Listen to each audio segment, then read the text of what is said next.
Então, iniciando esse encontro, nesse momento em que a gente deposita nossa confiança, nosso olhar, nosso coração para a vida.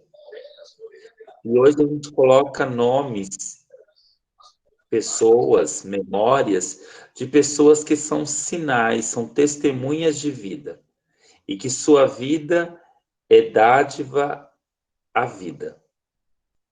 São luzes que Deus vai colocando na história, vai semeando e vai fortalecendo a vida. Na mística eu coloquei a foto do Júlio Lancelotti, que é luz, que é vida, que transforma em vida e transforma em luz todos aqueles que estão próximos a ti. E eu peço para vocês falarem em nome de pessoas que são luzes, que traz luz, ilumina, são frutos do amor, são frutos do Espírito. Vamos dar nome a essas luzes que Deus colocou na nossa vida? Roberto. Papa Francisco. Carlos Mestres.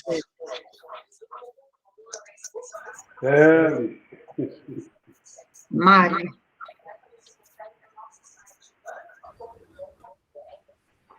Padre Célio. Zezinho. Gosto bastante. Padre Gino. Cleide. André. Padre Edilberto. O Senhor vai acendendo luzes quando vamos precisando delas. O Senhor vai acendendo luzes quando vamos precisando delas. Da terra da libertação, a história.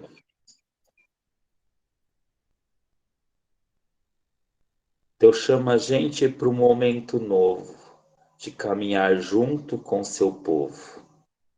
É hora de transformar o que não dá mais. Sozinho, isolado, ninguém é capaz. Por isso vem, entra na roda com a gente também. Você é muito importante, vem. E esse momento novo é agora. Essa luz está acendendo e está acesa agora. E é o convite para sermos luzes, para clarear, iluminar, fortalecer. Agora. A história precisa de nós e nós suscitamos a história, para que a história se faça presente em nós. E uma história de justiça, de luz e de vida. Assim seja. Amém. Gente, a gente está caminhando já para o fim, né? Se fosse no ciclo do advento, a estola seria rosa. Está chegando, mas não chegou. E a gente está acompanhando um projeto novo. Um projeto sonhado, pensado, executado por pessoas concretas que iluminaram e são iluminados pela palavra. Fogem de opressão, fogem de tributo, fogem da coveia e procuram um projeto novo, uma nova história. Tributação não é o caminho, corveia não é o caminho, exploração e opressão não é o caminho. e fogem projetando um projeto novo, sonhando e buscando um projeto novo. E esse projeto vai sendo germinado na história, iluminando vidas, clareando vida, fortalecendo a vida. No segundo encontro, a gente olhou pistas para que a gente possa entender o livro de Josué, nas suas múltiplas fases e redações, no processo pré-tribal, pré-estatal, dentro da monarquia, Ezequias, Josias, dentro do projeto do exílio e do pós-exílio. E, no último encontro, a gente olhou o projeto de conquista, um projeto militarista, expansionista, nacionalista, dentro de uma ótica de Ezequias e Josias, do capítulo 1 ao capítulo 12. História de conquista, história de devastação de outra cultura, em nome de um Deus único, de uma cidade única, de um projeto único, de um único povo, e passa por cima de culturas, passa por cima de crenças, passa por cima de valores, e anátema, destruição total. E hoje a gente vai olhar para a Terra, a distribuição da Terra. E aí a gente vai olhar os textos relidos, recolhidos, dentro de uma ótica do pós-exílio. A quem pertence a Terra? De quem é a Terra? E mesmo texto que vai sendo traçado, que vai sendo costurado na ótica do templo, na ótica do altar, na ótica do sacrifício, na ótica da lei, memórias estão sendo repassadas e resistindo. E hoje a gente vai ver essas memórias também. E a gente vai ler o livro de Josué buscando essas memórias. Memórias de homens que não tinham terra e têm direito à terra. Pessoas como mulheres que estão reivindicando seu direito à terra. Lá no capítulo 17. Mulheres, homens, projeto novo. Rogério, você pode compartilhar a tela para a gente?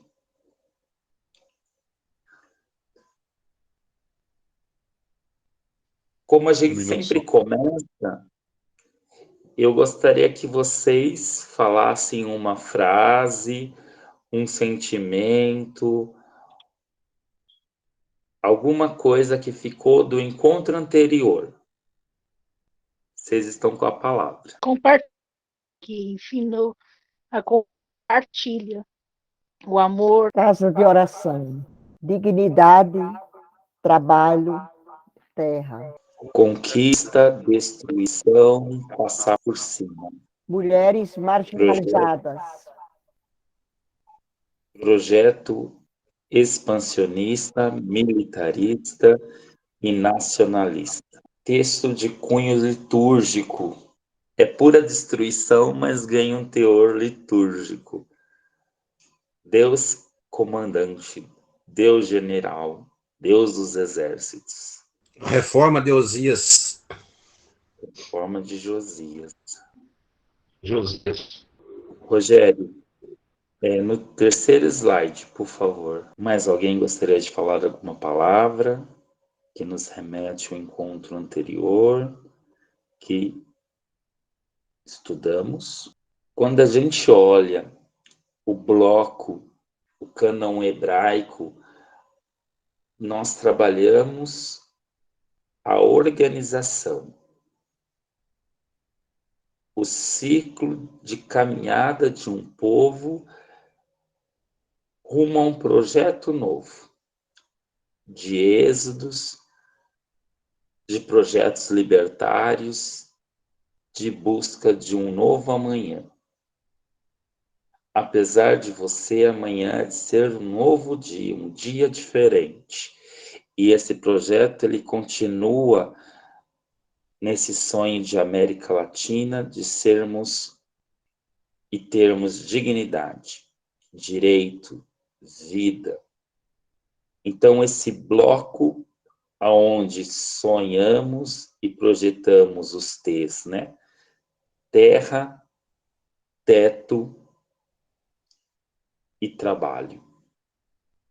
Esses T's que o Papa Francisco tanto menciona e nos anima a lutarmos por esse grande direito de terra, de trabalho e de teto. Podemos. Portanto, é um memorial, é memória, ressoa, e é um projeto de vida, é um modelo, é um programa, é uma esperança, é um anseio, é uma busca. E a leitura bíblica nos alimenta, nos sacia nessa grande busca de terra e pão, de colher seus frutos, de viver de seus frutos. A profecia que clama: construirão casas e nelas habitarão, comerão dos seus frutos e beberão de suas riquezas. Projeto de vida e solidariedade.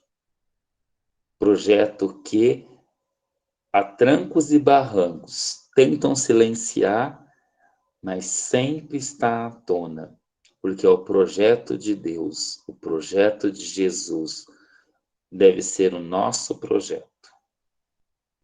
Podemos. E aí a gente cai de novo nesse mecanismo aonde a esperança persiste em 3 conteúdos. Javé é o doador da terra, é a realização da promessa. Josué 1 ao capítulo 12. Refletimos semana passada. A terra como dádiva, como presente, que é o que a gente vai olhar hoje, semana que vem, e continua no Juízes 1 e 2. E a melhor defesa é a defesa que vem da família, que vem do clã, que vem da tribo, e não é monarquia, e não é exército mercenário, e não é expansionismo, não é militarismo, e não é segregação. Mas é o sonho que parte da terra, o sonho que alimenta a terra, um sonho que nos dá frutos, flores e cores. A natureza. E aí o Papa Francisco nos dá uma encíclica, Laudato Si, a Terra Comum, uma ecologia integral, uma concepção de mundo aonde a totalidade é a garantia de vida. Podemos? Quem pode ler para a gente, por favor?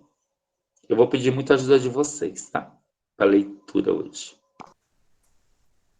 A primeira edição serviu como propaganda da reforma do rei Josias para a população do estado de Judá. As narrativas de redistribuição da terra certamente tiveram um impacto junto ao campesinato empobrecido que não foi para o exílio. Houve uma retribalização em Israel e colheitas abundantes foram realizadas. A edição exílica tem como principais destinatários os exilados, a quem os autores do livro querem explicar o desastre do exílio. Os exilados eram um povo sem terra, sem liberdade, Eram pessoas escravizadas, tal como haviam sido os hebreus por Faraó e os apirus pelos reis cananeus.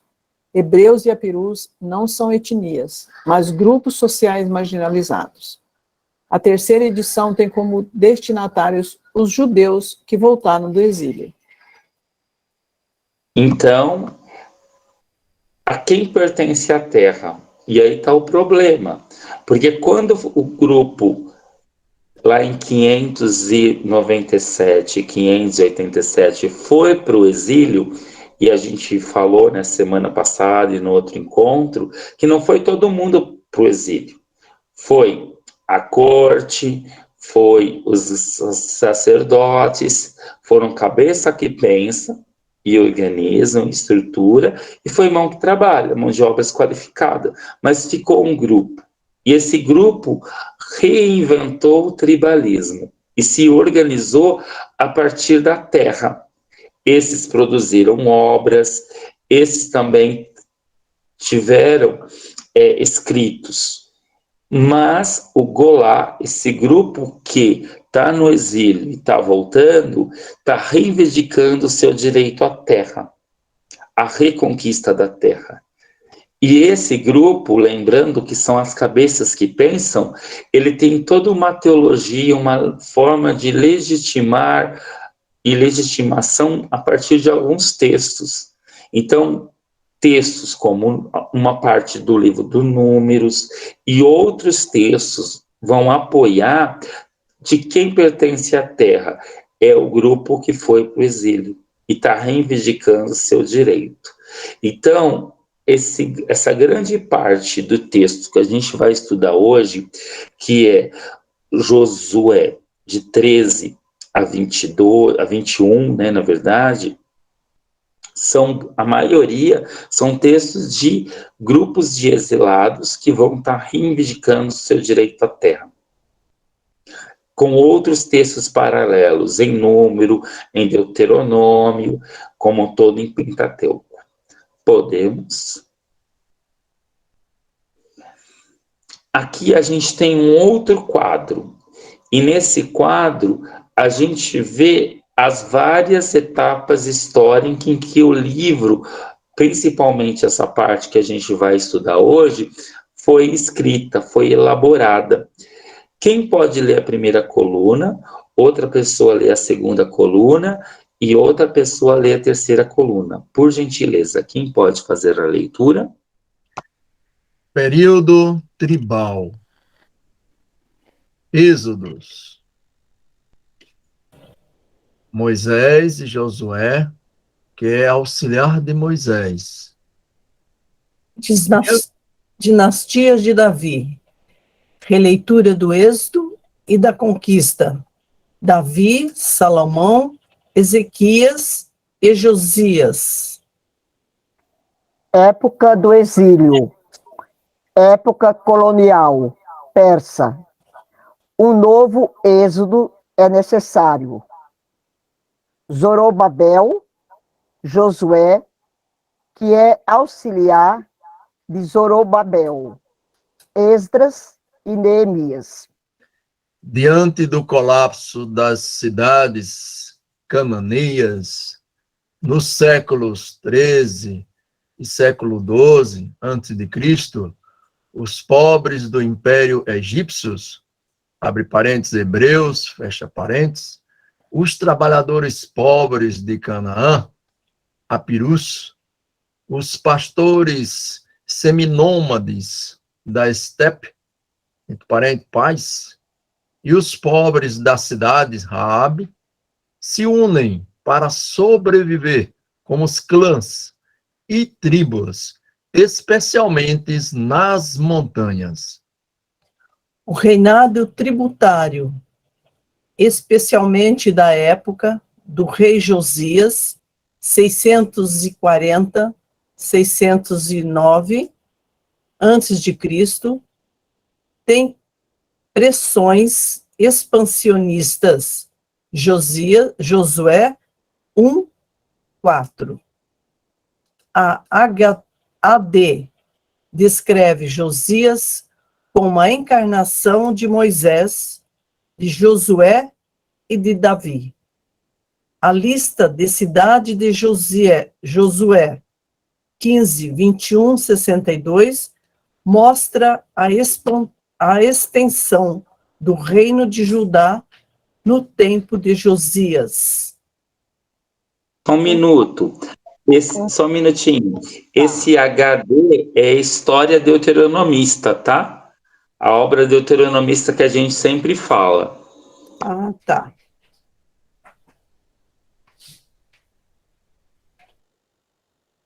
Continuo.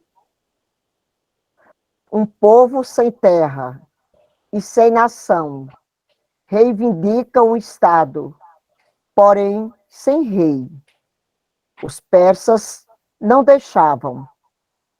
E a liturgia da Guerra Santa de Josué, que elimina todos os reis sem eleger um rei próprio, legitima a identidade do povo no pós-exílio, baseada no culto e na lei. E o êxodo do passado é modelo para o novo tempo. Não é para olhar o passado, que não volta mais, mas olhar o passado como espelho, para nos vermos lutando no presente. Então, esses são os processos no qual o texto foi escrito, processos redacionais, pré-estatal, estatal, principalmente na época de Ezequias, de Josias, e no exílio e pós-exílio, aonde você tem a centralização de Jerusalém, e depois você tem a centralidade nas 3 colunas do judaísmo: templo, lei e raça, a partir do projeto de Esdras e Neemias, né?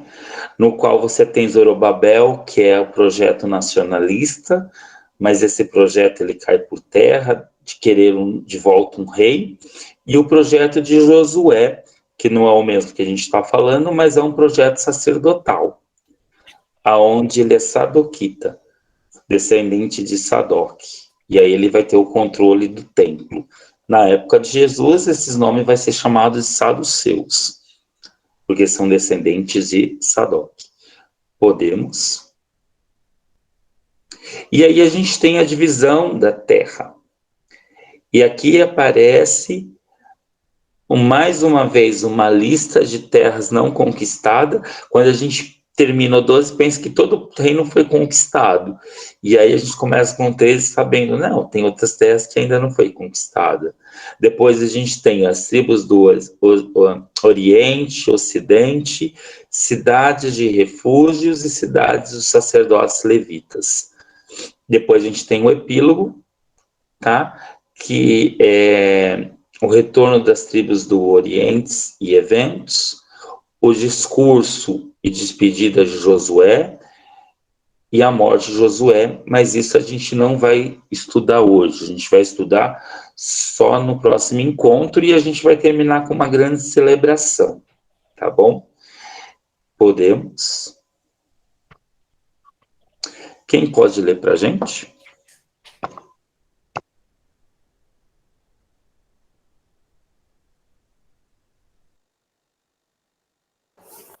A idealização das 12 tribos e dos 12 distritos é, na verdade, interesse de Josias para a tributação.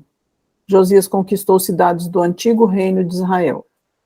No entanto, a luta para libertar a terra se dá fundamentalmente entre clãs, famílias, oprimidos de um lado e de outro, cidades militarizadas e seus reis senhores. Josué não relata guerras entre povos, mas entre classes sociais.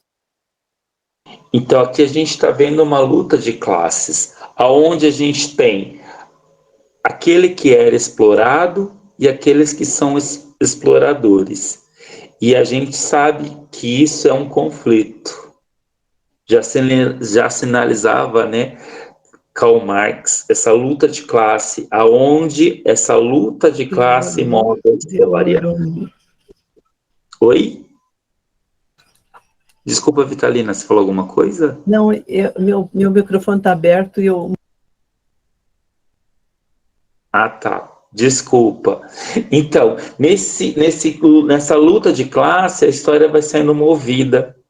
Essa luta que, qual é o fim dela? Seria um projeto igualitário, social, comum, tão longe, tão distante.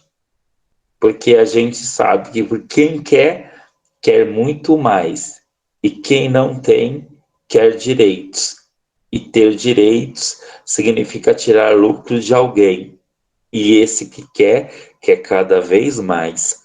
E a gente vê esse símbolo, né, nessa pandemia.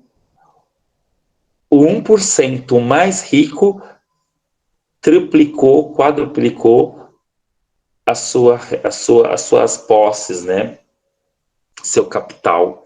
E os mais pobres, cada vez mais pobre, mais lascado, mais miserável.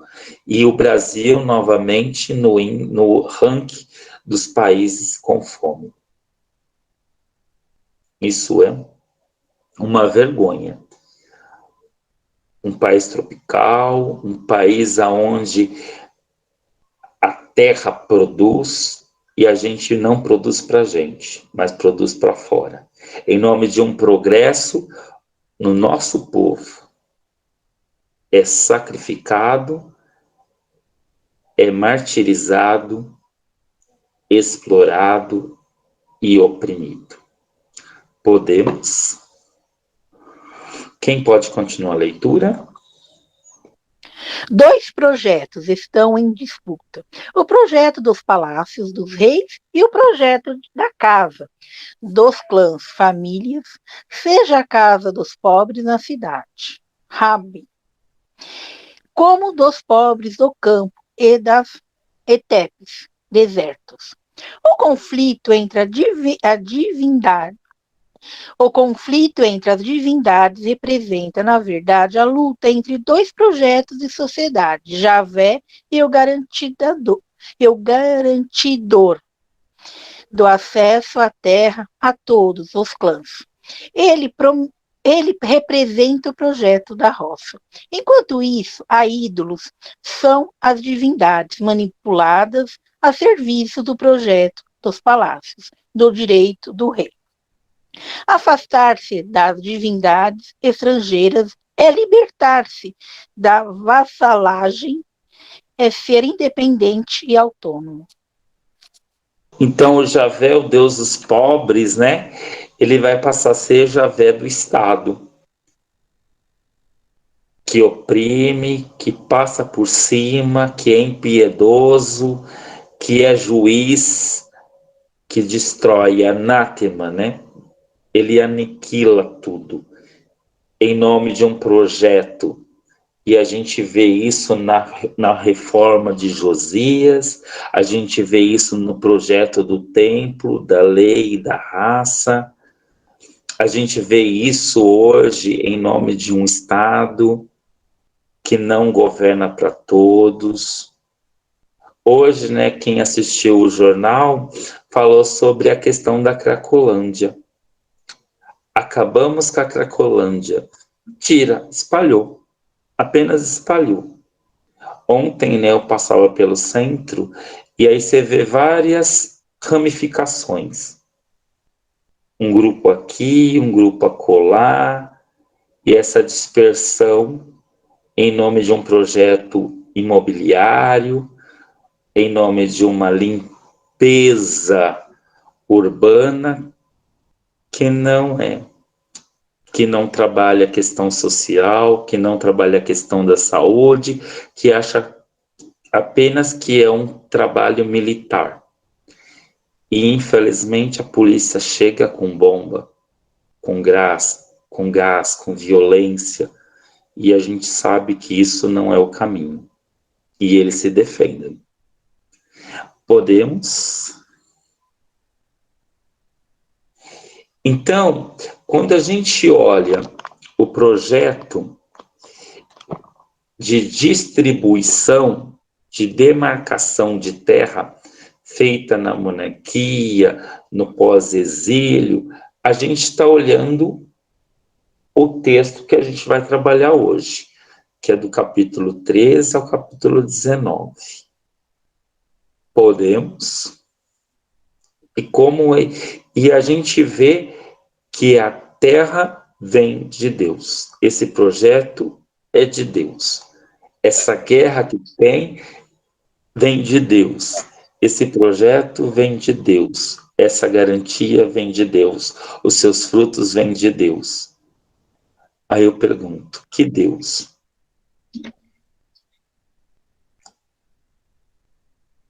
Que projeto Deus está presente? E aí a gente não pode esquecer que o texto é fruto de uma coxa de retalho, aonde a imagem de Deus vai se modificando dentro desse projeto pré-monárquico, monárquico e exílio e pós-exílio, aonde a gente tem que recuperar a imagem de um Deus libertador. A Sebes cantava, o Senhor disse, eu vi a aflição do meu povo e desci para alivar, e é a partir do Êxodo 3. Mas também Javé, o Deus dos pobres, do povo sofredor, aqui nos reunimos para cantar o seu amor. Mas também Javé se torna o Deus do Estado, que é manipulado, que é tirano, que é impiedoso, que é destruidor. E a gente tem que resgatar que Deus, e esse Deus ele é lido e relido dentro de um projeto social, dentro de um projeto de classes. Podemos? Então, quem pode ler para a gente?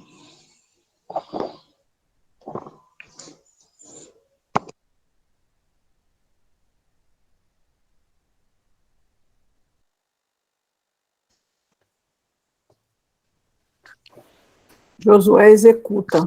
O protagonista é Deus. A terra é promessa de Javé. A herança, a assembleia, pauta a questão da terra. A terra como dom de Deus a ser repartido. Profecia em defesa da devolução da terra. Devolução da terra. Renovação da aliança, o projeto sacerdotal e memória. Terra, vida, necessidade de cada família. Partilha da terra. Todos esses textos, ele fala da questão terra. E toda a temática do livro de Josué é dentro dessa questão terra. O livro de Números é a questão terra. E outros livros é a questão terra. A quem pertence a terra? De quem tem o direito à terra? De quem tem a posse da terra? Podemos? Então, o que significa a terra na ótica do clã, na ótica do povo, na ótica da família, na ótica daquele que é oprimido dentro de um sistema opressor e excludente? Terra é esperança, pai, filho. Fica com família, clã. Direito à filha. Casar com própria tribo. Ano jubilar. Evita acúmulo. Dividida conforme o número de pessoas. Por sorteio. Para sempre. Herança. Somos hóspedes. Sem muros. Mecanismo contra acúmulo. Então, a garantia à terra é a garantia de sobrevivência, de perpetuar a história da família, do clã, do grupo. Então, a terra é vida, é sinal de vida, é a garantia da vida, é a proteção à vida. E hoje também a gente luta por terra. João Cabral de Melo Neto, ele escreve uma linda obra aonde conta histórias de muitos que... Vamos ver se alguém se lembra da história. E de que livro que eu estou falando? João Cabral. Morte e Vida Severina. Isso! Aonde a luta pela terra perpassa toda a história. E a única terra que tem é onde ele vai ser enterrado. E aí, Chico Buarque, ele canta lindamente. Vocês conhecem o canto? Depois eu passo para vocês. Vocês conhecem? Esta terra em que está com palmo medida. Eu estou desafinando, mas gosto de cantar. Podemos. Eu não conheço, não. Mas eu vou passar depois, tá bom? Então, aqui a gente vai olhar a partilha da terra. E a gente tem a introdução, a lembrança das operações de Moisés na Transjordânia. E a partir das tribos, na organização clã. Mas lembrando que as tribos ganham um valor teológico, um valor estatal, tá? Não quer dizer que esse distrito, são distrito, eu não estava conseguindo falar, perdão, tá bom? E depois a gente vê essas listas que vão ser permeadas. E se a gente contar, vai dar muito mais que 12, tá? São vários distritos, várias questões históricas, geográficas que permeiam esses textos, tá? Então, é história, historiografia e geografia, são geopolíticas. Podemos? Quem pode ler o que fala o capítulo 13, por gentileza? A narrativa apresenta várias regiões, onde viviam inúmeras tribos e clãs. O cenário geográfico parece ter como objetivo justificar a reintegração da terra, de terras a tribos, ainda sem territórios demarcadas. Uma redação tipicamente deuteronomista, por isso a preocupação pelas terras a serem conquistadas. Ezequias, quando o rei de Judá, venceu os filisteus em uma coalizão ante a Síria. Nas antigas tradições, os levitas parecem gozar de relativo prestígio junto ao povo, fato legitimado por estarem ligados a práticas culturais e não possuírem terras como herança.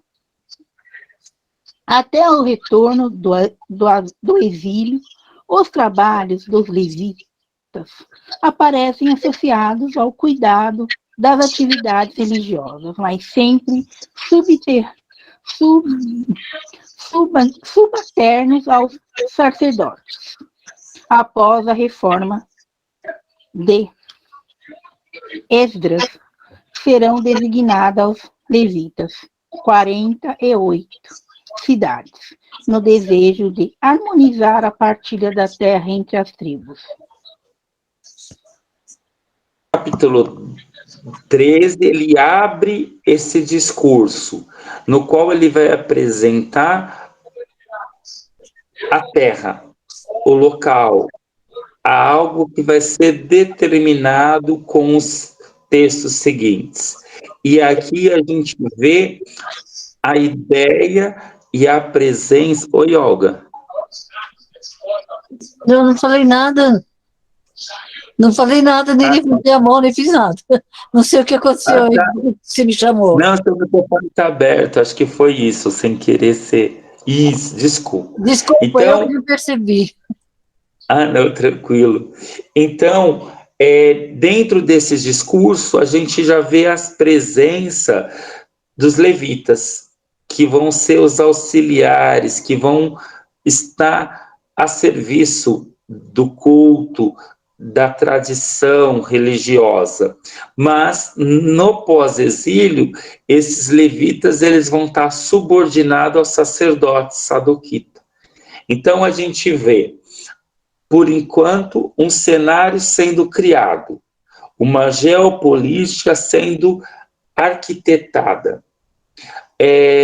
Alguém assistiu o filme Gandhi? Eu assisti.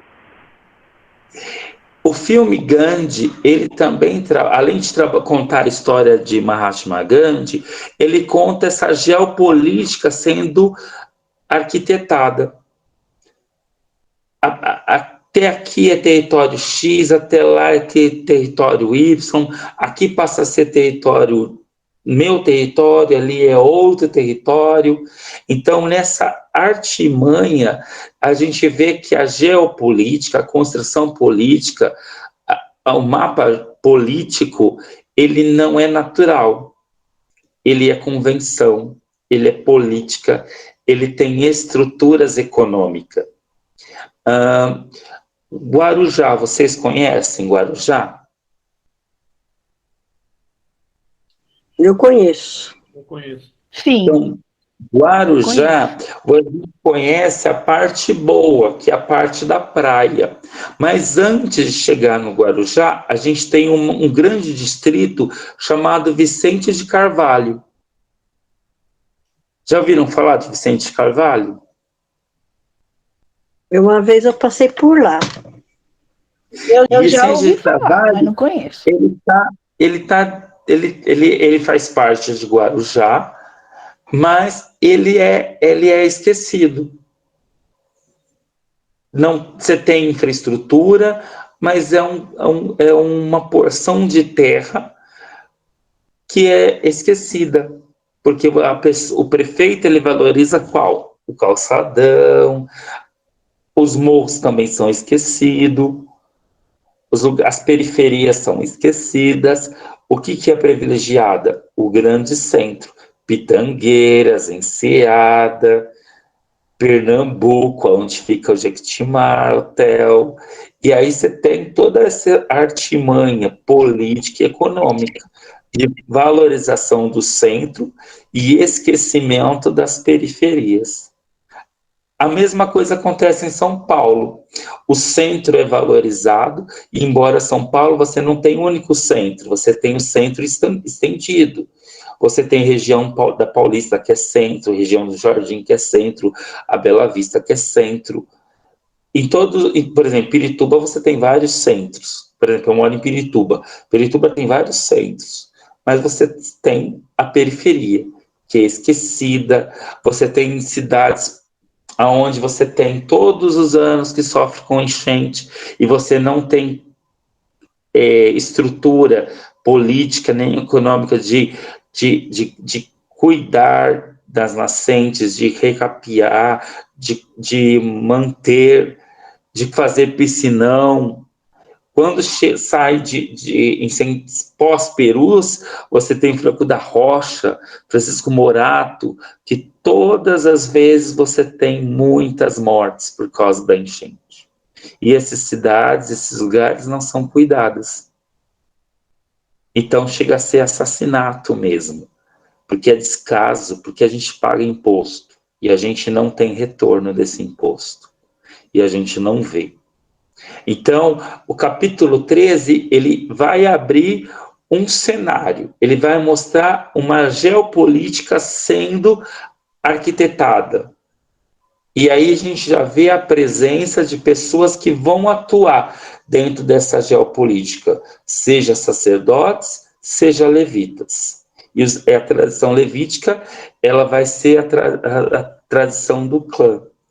E a sacerdotal vai ser a tradição do palácio, do templo, do poder. Podemos? Quem pode ler para a gente Josué 14, de 1 a 5?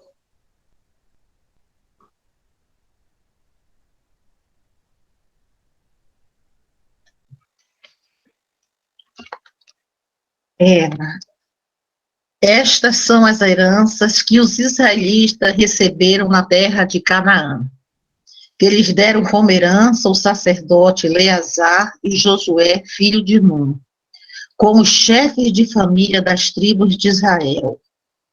Foi por sorte que receberam sua herança, conforme o Senhor havia ordenado por intermédio de Moisés, para as 9 tribos e meia.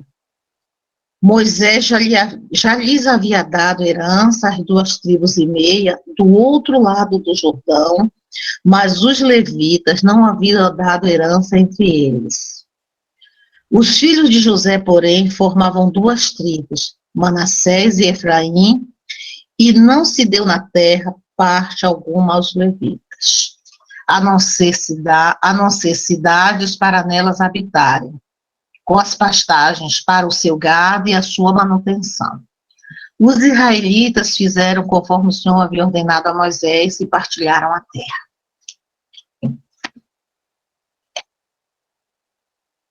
E aqui a gente tem 3 questões. O que é principal? Qual é a temática desse texto que a gente acabou de ouvir?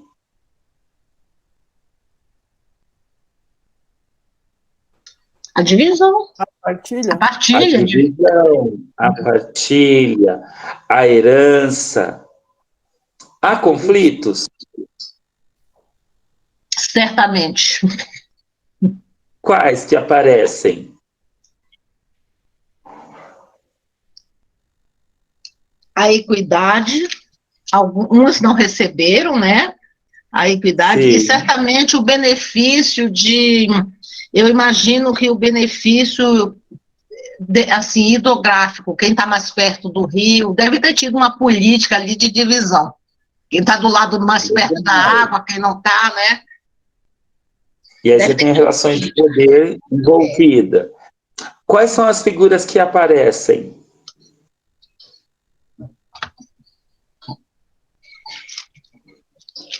Os 2 clãs, o Manassés, o Efraim, cita-se o Moisés. São os distritos, né? Moisés. São os distritos, são as regiões, são os lugares. Mas quem são pessoas concretas que aparecem?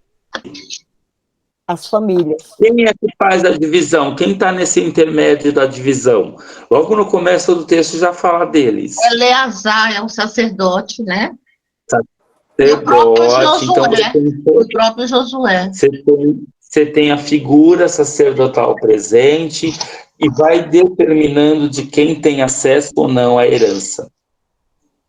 Então você tem aqui, de novo, esse texto muito forte do pós-exílio. De novo, quem tem acesso à terra? A quem pertence a terra? Quem pode pegar Números 34?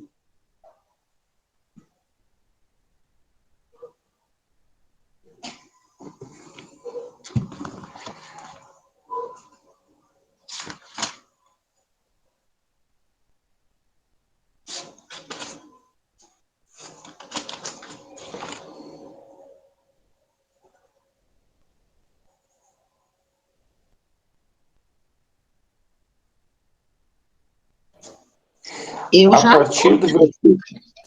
partir do versículo 16, pode ler, por favor. Javé falou a Moisés: lista das pessoas que repartirão a terra, o sacerdote Eleazar e Josué, filho de Nun. Além deles, vocês escolherão um chefe de cada tribo, a fim de repartir a terra.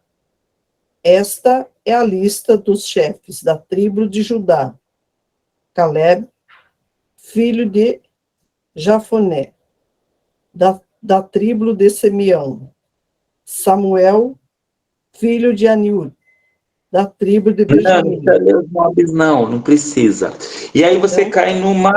Como chama essa corrente de nomes? Sacerdotal.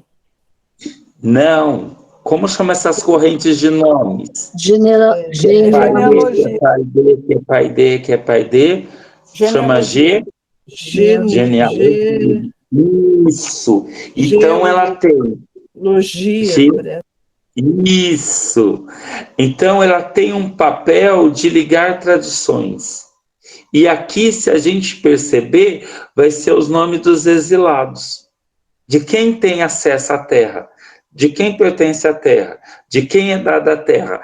E aqui você vai ver que essas genealogias vão sendo repassadas, e aí são grupos daqueles que foram para o exílio, e estão retornando do exílio com o edito de Ciro, rei persa.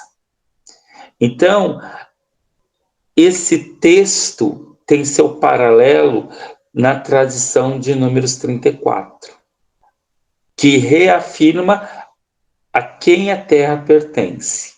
E esse é um texto do pós-exílio, onde a figura de Eliezer, o sacerdote, ele é muito fundamental nessa divisão, né? Podemos? Quem pode ler para a gente? Divisão das terras, a oeste do Jordão. O narrador faz uma releitura da partilha apresentada em número 34, a citação do sacerdote Eliezer, né? E Josué, em companhia dos chefes do povo. Versículos 1, 5.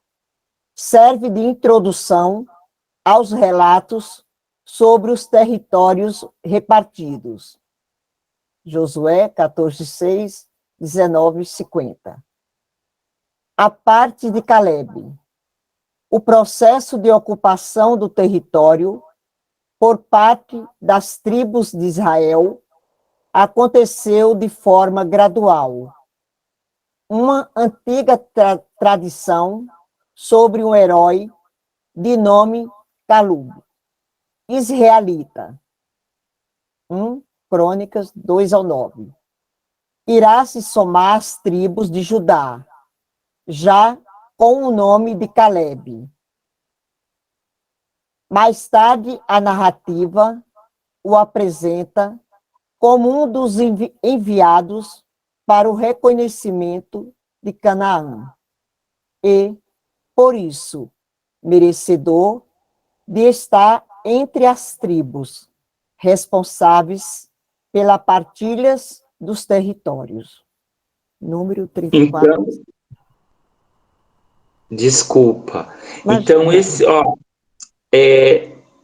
esse texto que a gente leu, ele vai abrir o que a gente vai ler depois. Então, ele serve como uma introdução para os textos que vão suceder na questão da repartição da terra, distribuição da terra, de quem pertence à terra. E Calebe, a figura dele é lembrada. Números 34 e 19. Quem pode ler para a gente? E outra pessoa, por favor, acha 1 Crônicas, capítulo 2, versículo 9.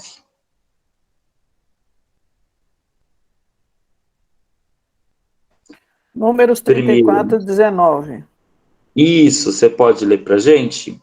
E estes são os nomes dos homens da tribo de Judá. Calebe, filho de Jefoné.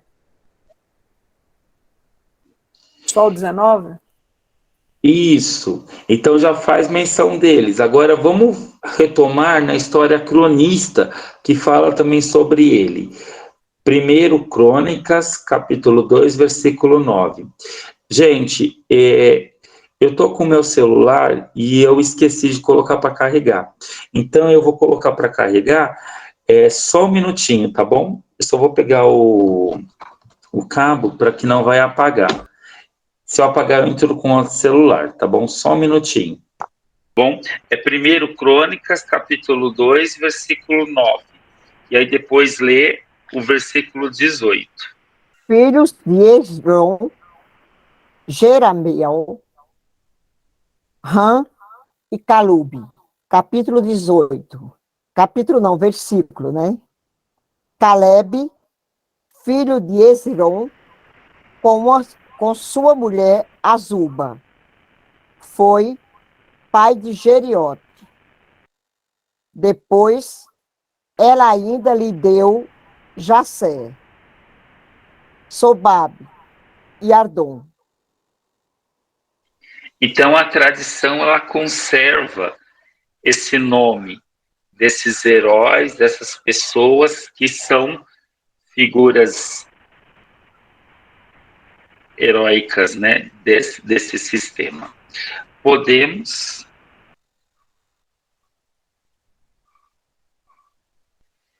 Quem continua a leitura? A herança de Judá. A demarcação das fronteiras do território de Judá surgiu do resultado da união de várias tradições, vindas de diferentes clãs, como encontramos em relação aos quinitas e calebitas. A narrativa parece ser uma releitura pós-exílica, considerando a primazia declarada em Gênesis, capítulo 49, de 8 a 12. Judá será a única região a perpetuar a aliança com Javé. Então, aqui você tem de novo a ideia de Judá, aonde você tem a princípio. Qual é a capital de Judá, gente? Vamos lá. Jerusalém. Jerusalém. Então, você tem a centralidade de Jerusalém, né? Você tem a primazia de Judá, principalmente da tribo de Judá e Benjamim. Quem é de Benjamim, gente, que a gente conhece na história? Você tem um líder militar primeiro, e depois você tem lá no Novo Testamento uma figura muito emblemática, muito importante. E aí, gente, tá vendo? A gente tem que conhecer mais a história do povo de Israel. Tenho medo de falar. Pode falar. Eu tenho medo. Sem medo de ser feliz. Ó, começa com S.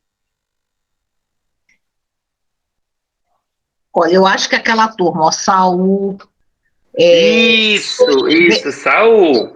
Os filhos dele, todos são.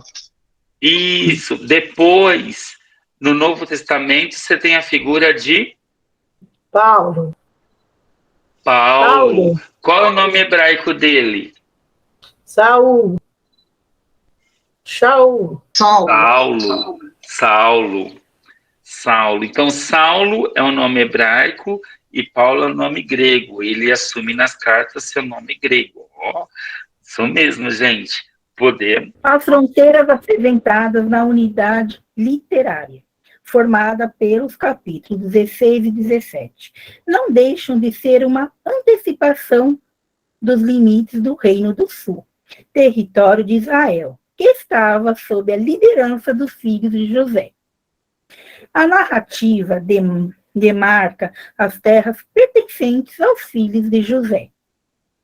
Detalha as terras de Efraim e a herança firmada com a tribo de Manassés. Tribo de Manassés. A reivindicação de parte na herança das cinco filhas de Safaade está construída sobre relato de... Isso eu não sei. Tendo como... números. Números, tá, eu fiquei meio assim, quando eu não... Tendo como elemento primordial a pessoa de Moisés, representante máximo da lei.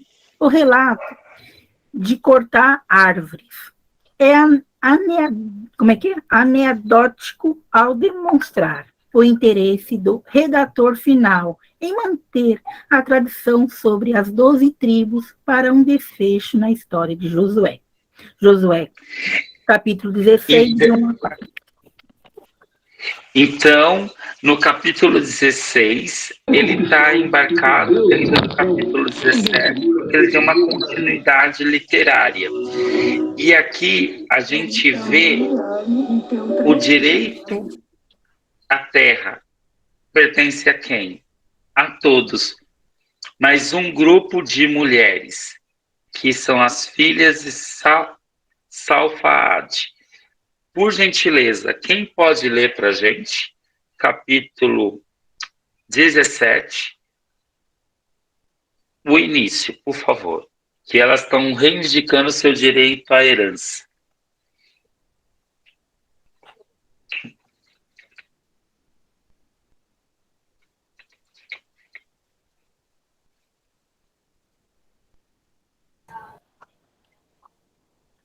Eis a porção que tocou a tribo de Manassés, por ser o primogênito de José. A Naquir, primogênito de Manassés, pai de Gaade. Ficou Gaade e Bassã, pois ele era homem de guerra. Aos outros filhos de Manassés, conforme seus clãs, coube o seguinte: aos filhos de Abiezer, aos filhos de Elé, aos filhos de Esriel, aos filhos de Sequém, aos filhos de Éfer, aos filhos de Semida, isto é, aos filhos do sexo masculino de Manassés, filho de José, conforme seus clãs. Salfad, filho de Éfer, filho de Galad, filho de Naquir, filho de Manassés, não teve filhos, mas somente filhas, que se chamavam Maala, Noá, Egla, Melca e Tersa. Elas se apresentaram ao sacerdote Eleazar, a Josué, filho de Num, e aos representantes, e disseram: Javé ordenou a Moisés que nos desse uma herança no meio de nossos irmãos. Então eles deram a elas, conforme a ordem de Javé, uma herança no meio dos irmãos de seu pai. Deste modo, couberam também 10 partes a Manassés, além da terra de Galad e Bassã, na Transjordânia, pois as filhas de Manassés receberam uma herança no meio dos seus filhos.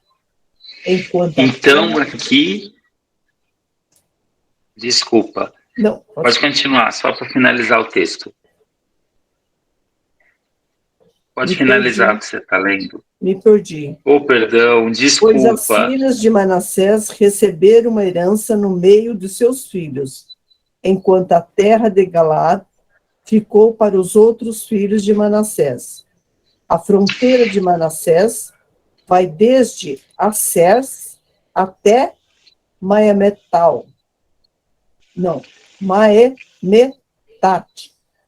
ao leste de Siquém. Então você tem toda uma geopolítica, né? Aonde começa, onde termina, aonde vai, até onde vai.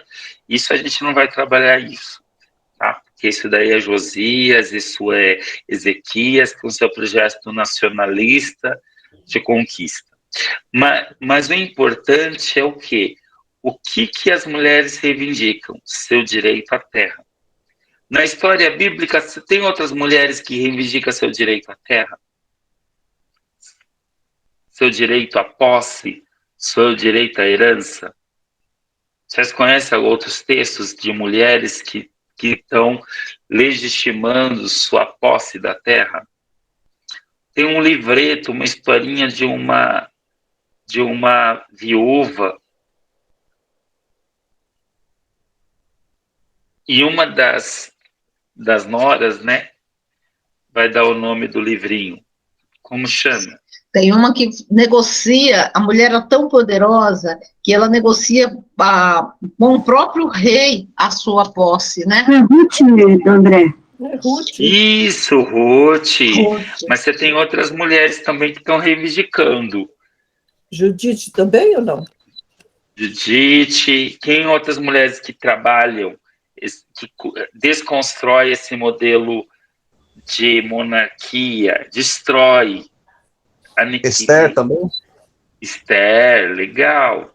Então, segundo Deuteronômio 15, quem pode ler para a gente Deuteronômio 21, na verdade, no versículo 15. Deuteronômio 21, versículo 15, até o versículo 25.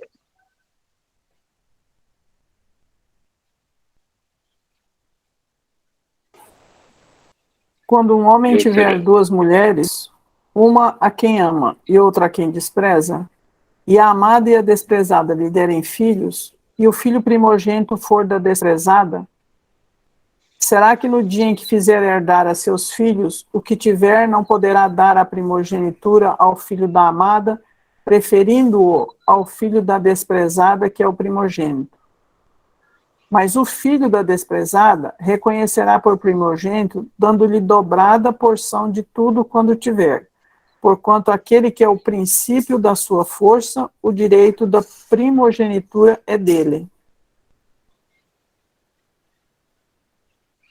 Deuteronômio 21, de 15 a 25. De 15 a 25? Tá. Quando alguém tiver um filho contumaz e rebelde, que não obedecer à voz de seu pai e à voz de sua mãe, e castigando-o, eles lhes não der ouvidos, então seu pai e sua mãe pegarão nele e o levarão aos anciãos da sua cidade e à porta do seu lugar. E dirão aos anciãos da cidade: este nosso filho é rebelde e contumaz, não dá ouvidos à nossa voz, e um comilão e um beberrão. Então todos os homens da sua cidade o apedrejarão até que morra, e tirarás o mal do meio de ti, e todo Israel ouvirá e temerá. Quando também alguém houver pecado, digno do juízo de morte, for morto, e o pendurares no madeiro, o seu cadáver não permanecerá no madeiro, mas certamente o enterrarás no mesmo dia. Porquanto o pendurado é maldito de Deus, assim não contaminarás a tua terra, que o Senhor teu Deus te dá em herança. Então, de quem que é o direito à terra? E aí você tem a história, né? Remete à história de Abraão e a história de quem de Abraão? Dos dois filhos, né? Vocês lembram o nome dos filhos? Isaac e Jacó. Não. Quem nasceu primeiro de Abraão? Qual o primeiro descendente? Qual o primeiro filho de Abraão? Chama Não. Ismael, filha de quem? De uma escrava. Como chama a escrava? Agar. Agar. E quem que é o outro filho? Isaac, filho de Sara. E de quem tem direito à terra? A plenitude, a primogenitude. O filho mais velho. O filho mais velho, não. O filho legítimo é Isaac. O filho da Filho de Sara. O filho de Sara. Então, de quem que é o acesso à terra? Do primogênito. Do primogênito. Então, aquele que é o primogênito tem acesso à terra. E a mulher na história?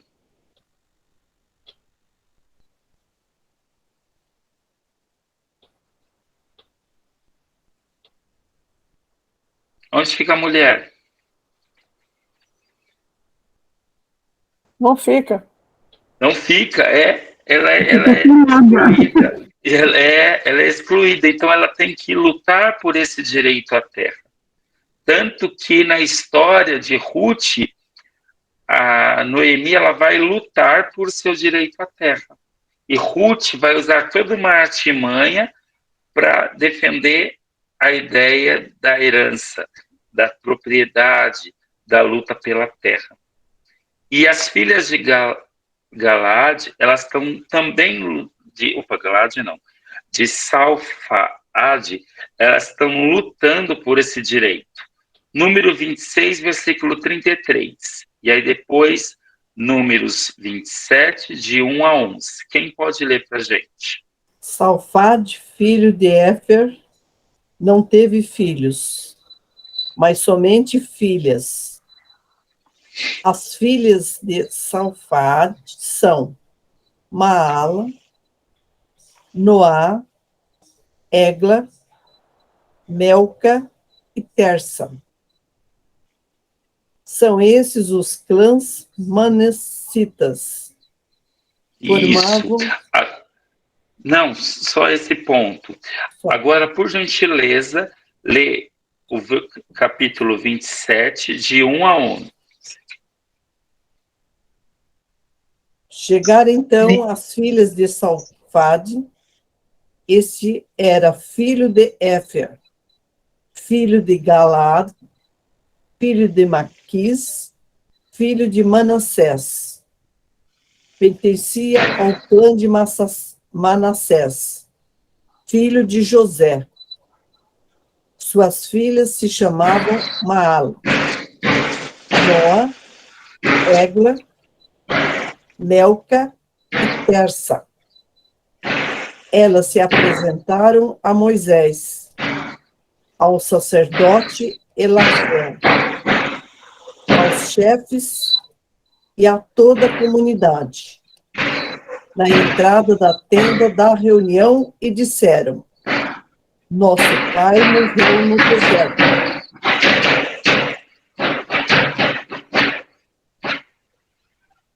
Tem trovão?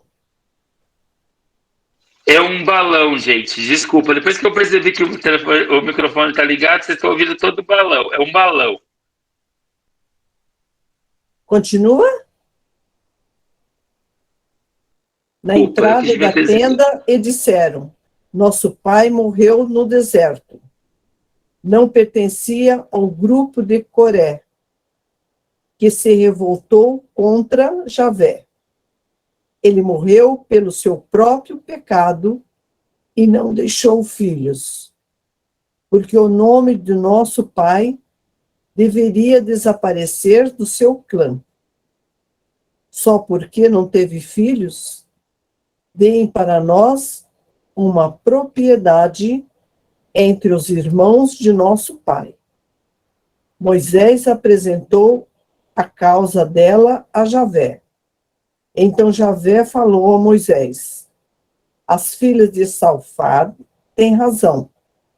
Dê para elas uma propriedade como herança entre os irmãos do pai delas.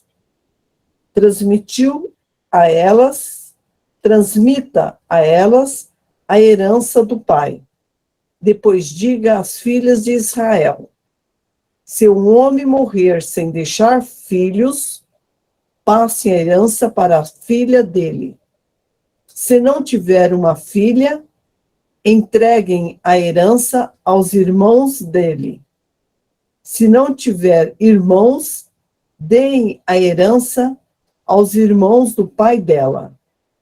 Se o pai dele não tiver irmãos, dê a herança no parente mais próximo dentro do clã. Este receberá a herança. Essa é a norma justa para os filhos de Israel, conforme Javé ordenou a Moisés. E aí virou um código, né? Sim. Em defesa da mulher, em defesa do clã, em defesa daquele que não deixou. E você vê como a ideia de maldição, ela está ligada ao quê? Porque ele foi mal visto? Porque ele não teve filho. filhos, tá vendo? Então, até o ser mulher é tido como maldição dentro de um projeto, e aqui a gente tem que ler o texto dentro de uma conjuntura patriarcal, né? Androcêntrica e machista até, né? Muito machista. Podemos. Então, aqui você tem a luta por mulheres reivindicando seu direito à terra. E essa história de mulheres, ela perpassa toda a história bíblica.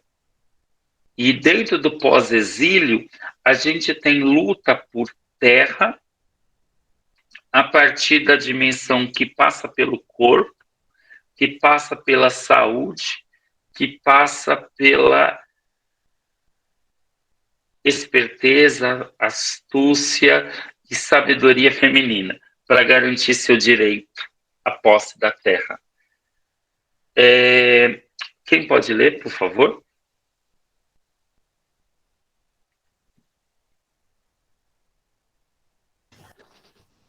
Silo, a 18 quilômetros ao norte de Betel, cercada por cadeias montanhosas, tornou-se o centro das assembleias tribais e o principal santuário ao norte de Israel. Foi, sem dúvida, a região que viu surgir a monarquia na pessoa de Saul. A cidade foi destruída pelos filisteus no ano de 1050 a.C., segundo estudos arqueológicos. O profeta Jeremias refere-se a Silo, já destruída, para criticar os cultos praticados em Jerusalém durante o reinado de Joaquim. Então, aqui você vê de novo a questão de uma cidade aonde você tem a figura de um lugar estratégico para assembleias. E a gente pensa, né, que só tem uma assembleia em Josué, né, mas a gente tem 3 assembleias. São 3 assembleias cuja temática é a... Qual que é o objetivo central do livro de Josué? A terra. Terra. A terra. Isso. Podemos. E aí a gente entra na cidade de refúgio, lugar de proteção, aonde você tem os cuidadores, que são os levitas. Podemos? E aí você tem aqui um quadro que mostra os textos e os paralelos a partir das expressões herança, propriedade, posse, quinhão, herdar, repartir, herança, lote, parte, porção.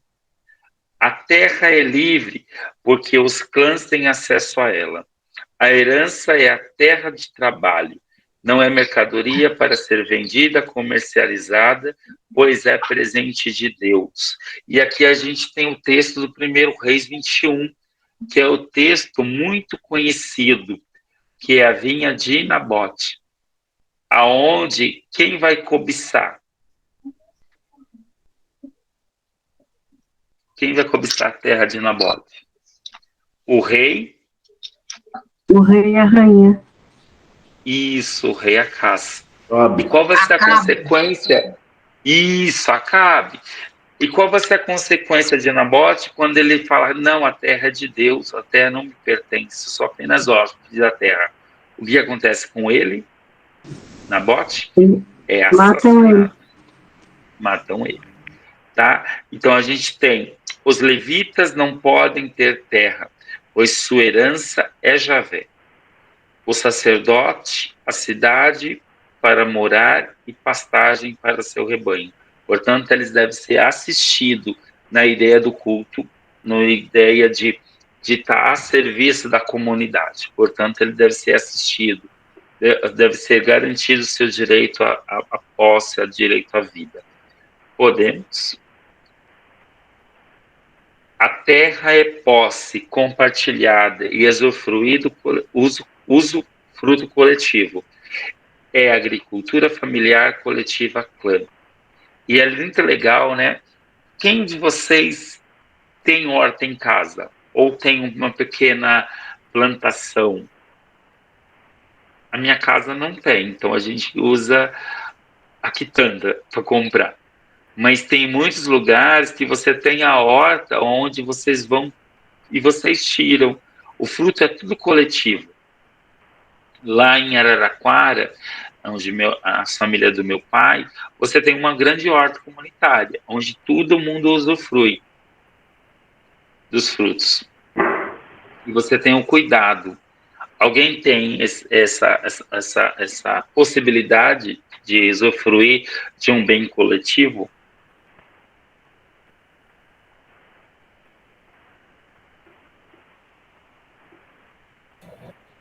São Paulo é concreto. Aqui na São Paulo, no ônibus. Não, mas tem lugar que é coletivo. Ô, André, você pode vir buscar aqui em casa cebolinha, salsinha, couve. Isso. Tá? Isso mesmo. Mas Tem tem bastante aqui. Aqui em casa tem sim. Meu cunhado plantou uma horta no final da rua aqui e é coletivo. A gente come alface. É São Paulo? Tudo. Em São Paulo. Ó, que bom, tá vendo? Ó. Legal, isso é bom. Podemos. De novo, a questão da partilha, podemos. A questão da decisão, podemos. E aí a gente chegou no capítulo 20 e 21. Cidades de refúgio. Vocês conseguem ler o que está dentro do quadro das cidades de refúgio? Eu consigo. Aqui no Você computador pode ler pra eu gente? consigo. Talvez no celular, quem estiver no celular, talvez tenha mais dificuldade. Se quem? Aqui Tá no no mapa celular. que você quer? Isso, pode ler pra gente? Guedes, Gola, Ramot, Siquém, Bezer ou Bezar e Hebron. Mais? Ok. Podemos? Por favor, quem pode ler o que seria essas cidades de refúgio? 6 cidades de refúgio. A narrativa, já em época pós-exílica, designa 6 cidades em 6 diferentes regiões, que servissem de abrigo e garantisse a vida do infrator. O homicida involuntário necessitava fugir dos parentes da vítima. As cidades designadas aos levitas. Tradições... Só um minutinho. Então, o que seriam essas cidades de refúgio? Seria centros de proteção. Porque qual é a lei que era prescrita? Olho por olho, dente por dente. Matou, vai ser morto. Mas só que tem mortes que são ocasionais, são acidentais. Não há. Lembra a história do doloso? É como eu sempre confundo. Quais são os 2 tipos de morte? Dolosa e culposa, né? Alguém sabe a diferença? Aí me ajuda porque eu sempre confundo. O que é uma morte dolosa e culposa?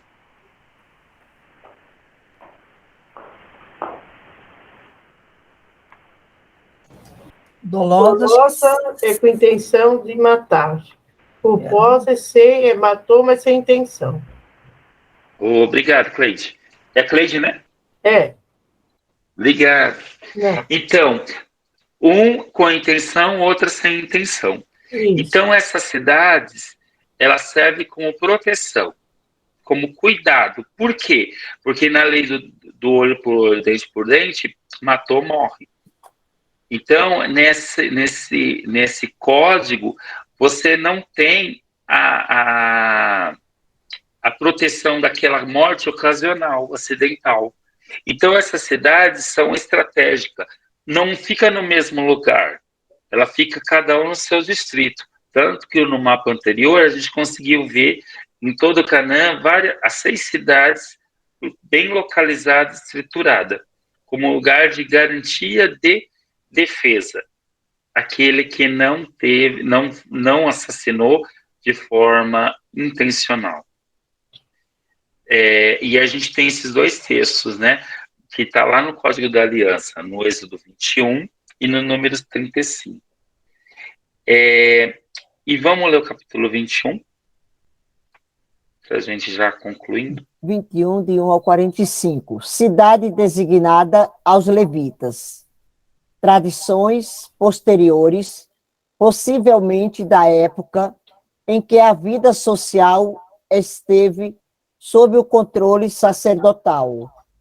Designaram aos levitas o direito de possuir determinadas propriedades, contrariando as prescrições em Número, capítulo 18, versículo do 20 ao 32. Também essa ideia de herança, né, ideia de propriedade, ideia de posse, onde você tem algumas cidades que são as cidades dos levitas, para sua garantia, sua sobrevivência e sua necessidade. E aí, o próximo, por favor. Quem são os levitas? Quem pode ler para a gente? Levitas e sem terra, consagrados ao serviço. Tribo de Levi, sem terra. Manter a unidade do povo por meio da fé no Deus libertador. No serviço à comunidade, mobilidade constante. Aldeias, e algumas se tornaram cidades de refúgio, acolher os casos de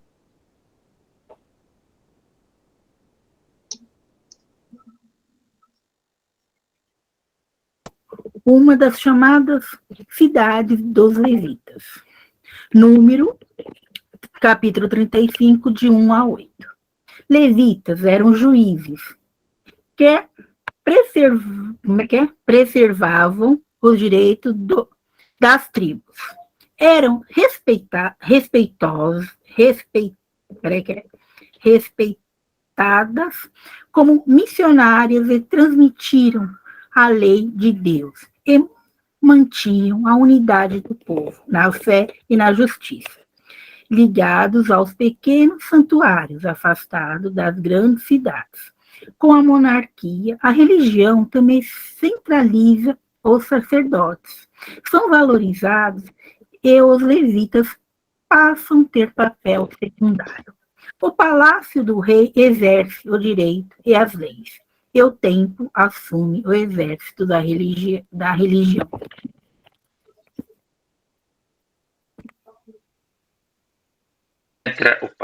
Os levitas têm essa tradição de ser consagrados aos serviços. Dentro da dimensão do clã, eles prestavam serviço, então eles são os colaboradores na questão cultural. Com o pós-exílio, na verdade, com a monarquia, esses levitas eles vão perdendo seu espaço, porque quem vai assumir o controle do templo são os sacerdotes sadoquitas, né, descendentes de Sadoc. E no pós-exílio, eles vão ser de segunda e terceira categoria, no qual os sacerdotes eles vão ter esse papel de primazia, né, de importância. E eles que vão auxiliar na questão religiosa e favorecer como juízes, como colaboradores, como mediadores do culto, e com o exercício, né, em favor do clã. Uma indicação de um livro é um dos livros do Carlos Mestre, que chama-se Levitas.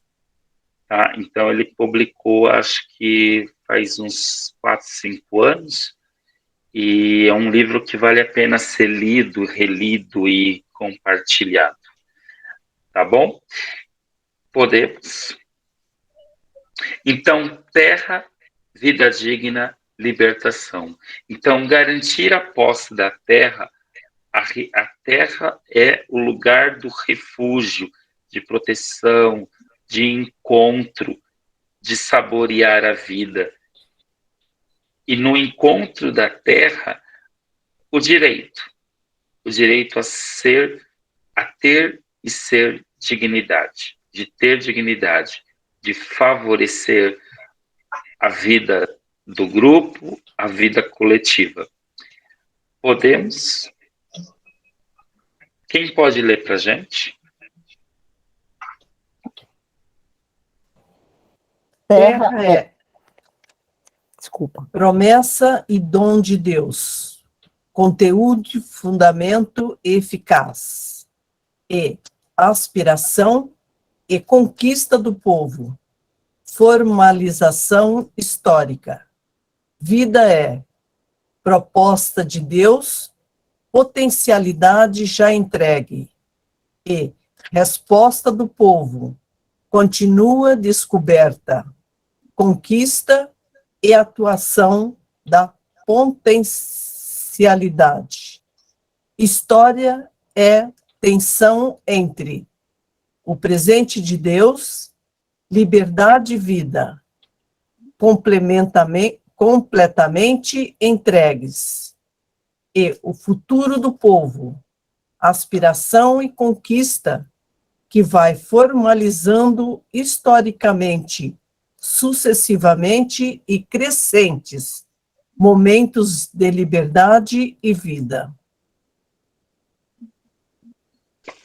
Nessa sinergia, né, nesse encontro entre Deus e o povo, que vai conquistando e garantindo esse acesso para que a vida aconteça. A posse da terra é a garantia de vida. Lembrando, como o Papa Francisco fala, dos 3 T's: teto, terra e trabalho. Garantia de vida. E assim a gente vai concluindo esse encontro de hoje, olhando as histórias das redações e como essas histórias elas vão sendo perpassadas e ela vai se transformando nessas lutas de classe. Mesmo tentando apagar a mulher, ela reivindica seu direito. Os levitas reivindicam seu direito. Os pobres reivindicam seus direitos. Os clãs reivindicam seus direitos. E nessa história, e para a história, a gente cresce. Tentam apagar os pobres, tentam apagar a nossa história, mas não conseguem. A gente persiste, a gente resiste e a gente existe. Então, essa é a história. E a história não pode ser esquecida nem apagada. Lutamos e devemos continuar a luta para que nós possamos ter voz e vez, devolver o que foi negado a gente, o direito de ser pessoa, filhos de Deus, humanidades. E em nome da humanidade, a gente quer uma nova humanidade, um novo projeto, onde todos tenham vida e a tenham em abundância. E esse é o projeto de Jesus. Tanto que o projeto de Jesus é vida para todos, e completamente, e vai se completando nas nossas ações. E a gente tem que lutar, a gente tem que agir. E muitos vão tombar nessa luta. Né? A gente falou semana passada desses missionários, desses agentes, seja jornalista, seja indianista, seja o que for, lutar pela vida, para que a vida aconteça. E seu sangue são sementes de libertação. Então, a nossa terra, a nossa história é permeada dessas lutas. desta vida,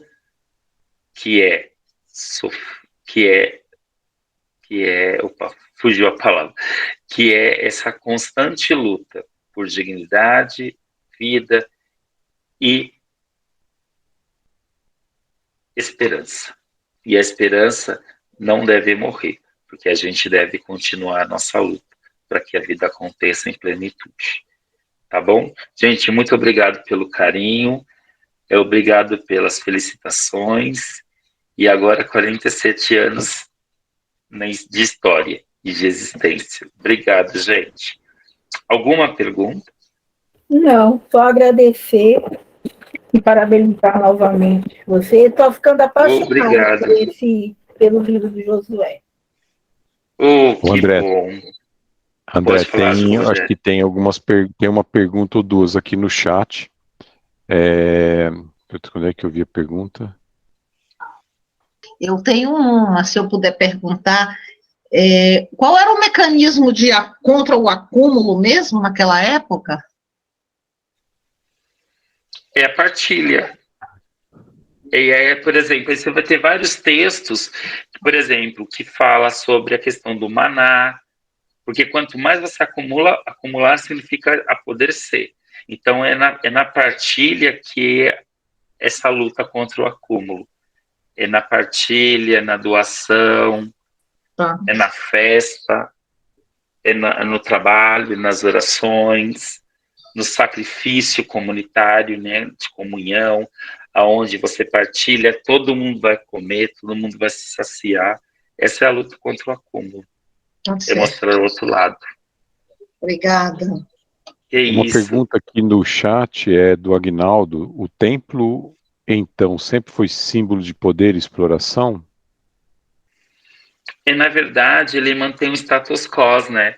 Então, antigamente, os santuários eram esse símbolo da família, esse canal da família. E as histórias do santuário se confundem com as histórias da cidade, que mantém esse status quo. E eu trago uma frase do Karl Marx. Karl Marx, ele fala que a religião é o ópio do povo, mas também ele fala uma frase que a gente esquece, que a religião também deve ser o sopro, o alento do coração daquele que sofre. Mas, infelizmente, as religiões, ela não fica do lado de quem sofre, ela fica normalmente do lado do agressor. Olhando para a nossa história, a gente sabe muito bem disso. Então, ele não é esse alento que afaga, que acalma, que nos dá força e esperança. Então, a religião, ela é muitas vezes instrumento de alienação. E aí, ela se torna ópio. E as histórias dos grandes templos são histórias que se confundem com as histórias da cidade. Mas é tanto que Jesus fala, né? O verdadeiro templo é o nosso corpo, que deve adorar a Deus em espírito e verdade. André, voltando um pouquinho, André, na pergunta que a senhora fez antes sobre a forma de não acúmulo, nessa época, quando vem o boi, etc., também se costumava queimar o excesso, fazia-se festas, depois se queimava em sacrifício, aquela coisa dos lugares altos, queimava-se a produção em excesso para não partilhar, certo? Para não partilhar, na verdade, para não acumular. Para não acumular, isso. Usei a palavra errada. Isso. E aí você tinha o quê? Essa equidade entre as tribos, entre os grupos. O problema é que com o aumento essa renovação tecnológica, o boi, o ferro, você quer se tornar como o Brasil quer se tornar hoje, né? Dentro de um projeto em nome de um progresso, tanto que o diz o que eu diga, né? O nosso preço é em dólar e euros. E aí a gente que se lasca, né? Para pagar esse alto custo do progresso. Obrigado, Olga, por ter lembrado. Não, mas é interessante lembrar também, acho, nesse momento histórico, Não nesse pode falar. momento que a gente está vivendo, que nós somos o segundo maior produtor do mundo, né? E de alimentos. Alimentamos o mundo, mas não alimentamos o nosso povo. Temos 33 milhões de pessoas com fome. Como que pode isso, né? Como é que o Sim. nosso povo se tornou carneiro? Desculpem, mas a gente se tornou carneiro, a gente não reage mais. É a coisa mais estranha que eu já Sim. vi na minha vida, nesses anos todos, é que o nosso povo não reage. Tem Não, o 33 povo milhões de pessoas ficou morrendo de fútil. fome e não se reage. Né? É incrível isso, não sei o que aconteceu com o nosso povo. Mas, na verdade, existe ação contrária, só que não há divulgação. Então, o que a gente vê é essa manutenção desse status quo social, político e econômico que a gente vê, em nome desse tal progresso de alguns. Mas você tem muita gente, por outro lado, fazendo. E aí você tem as mídias alternativas que toda hora divulgam. É grupo, gente, grupo que sempre são dizimados e são espalhados pela polícia. Tropa de choque que o diga. E eu já participei de várias passeatas, várias ações, que é extremamente pacífica, mas chega em determinado ponto, a tropa de choque chega com uma bala de borracha, spray de pimenta e outras coisas mais. Então, existe resistência, mas infelizmente também não existe a divulgação. As mídias estão silenciadas ou faz parte desse projeto. Tanto que a gente perdeu muito direito, porque a mídia comprou essa ideia. Como perdeu. Somente na aposentadoria, né? Sim. Eu estava falando hoje, daqui 13 anos eu vou estar com...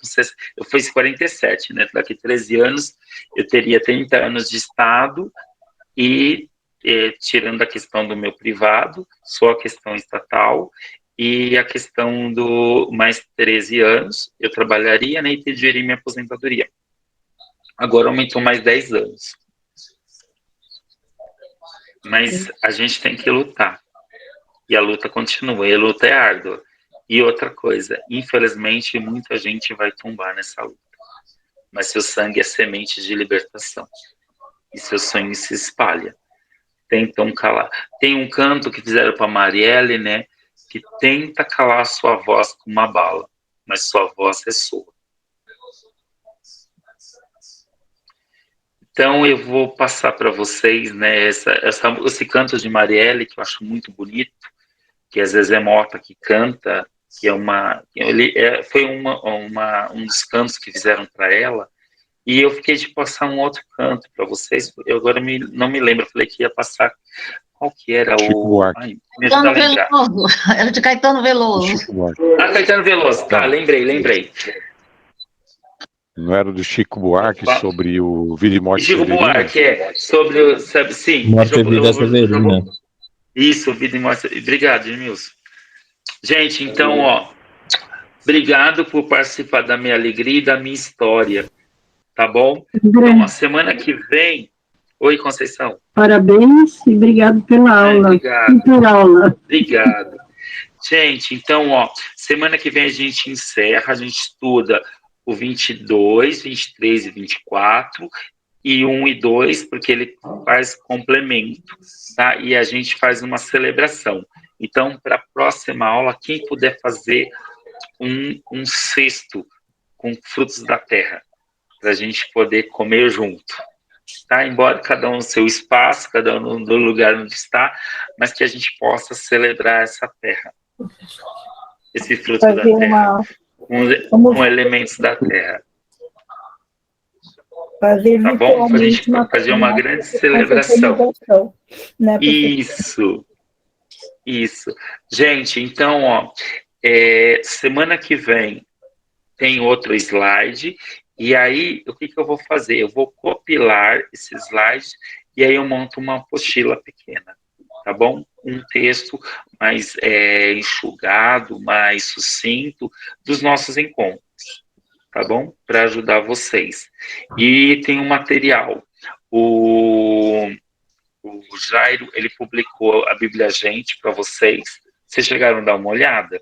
Que fala um pouquinho sobre a história. Eu mandei para vocês o texto de Jericó, um dos textos, porque o texto da Vida Pastoral ainda não foi publicado.